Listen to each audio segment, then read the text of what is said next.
Assalamualaikum warahmatullahi wabarakatuh. Perkenalkan, nama saya Said Arya Zulkarnain dari kelas TI 24PA.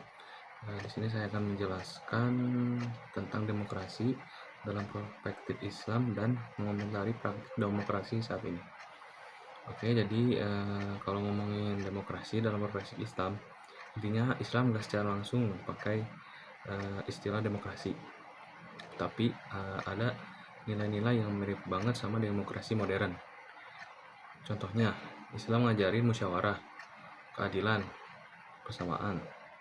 Itu nilai-nilai yang jadi dasar demokrasi juga kan.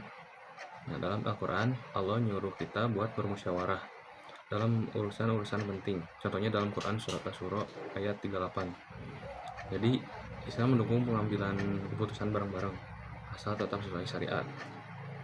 Nah, soal praktik demokrasi di Indonesia sekarang ini menarik. Secara konsep, demokrasi Indonesia udah bagus banget karena kita punya sistem pemilu yang melibatkan rakyat. Tapi dalam praktiknya masih ada tantangan besar kayak politik, uang, korupsi, sama kepentingan elit politik yang kadang lebih diutamakan daripada kepentingan rakyat banyak. Hal-hal ini bikin demokrasi kita kadang terasa lebih formalitas dan benar-benar jadi alat buat mewujudkan keadilan sosial. Dari sudut pandang Islam, praktik kayak gitu jelas jauh dari ideal. Islam ngajarin pemimpin harus amanah, jujur, dan adil.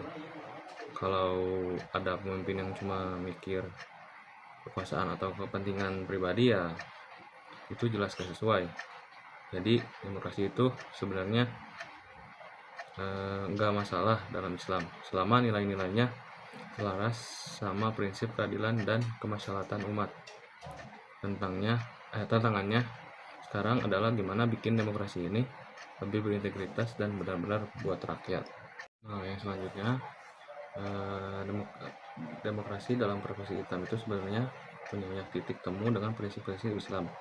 Walaupun istilah demokrasi berasal dari budaya Barat, intinya dari demokrasi seperti keterlibatan rakyat, keadilan, dan persamaan itu sangat dekat dengan ajaran Islam. Dalam Islam ada konsep syuro atau musyawarah yang berarti keputusan penting dalam suatu kelompok atau masyarakat harus diambil dengan berdiskusi dan mendengar pendapat bersama.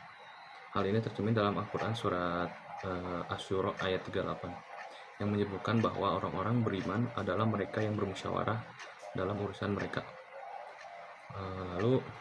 Jadi meskipun istilah demokrasi nggak ada di zaman Nabi, praktik-praktiknya sudah tercermin dalam kehidupan masyarakat Islam, terutama dalam pengambilan keputusan yang melibatkan banyak pihak. Selain itu, prinsip keadilan juga sangat ditekankan dalam Islam. Pemimpin yang diharapkan untuk selalu bertindak adil kepada semua orang tanpa memandang status sosial, agama, atau kelompok. Pemimpin itu dianggap sebagai khalifah atau wakil di bumi yang tugasnya menjaga amanah rakyat, bukan malah memperkaya diri sendiri. Demokrasi modern juga punya semangat serupa, di mana pemimpin harus bertanggung jawab pada rakyat. Kalau kita lihat praktik demokrasi di Indonesia sekarang sebenarnya ada banyak hal baik. Kita punya pemilu langsung, kebebasan berpendapat, dan ruang bagi masyarakat untuk ikut serta dalam praktek politik. Semua ini adalah bentuk implementasi demokrasi yang patut diapresiasi. Tapi tentu saja praktiknya nggak selalu ideal. Sekian dari saya. Wassalamualaikum warahmatullahi wabarakatuh.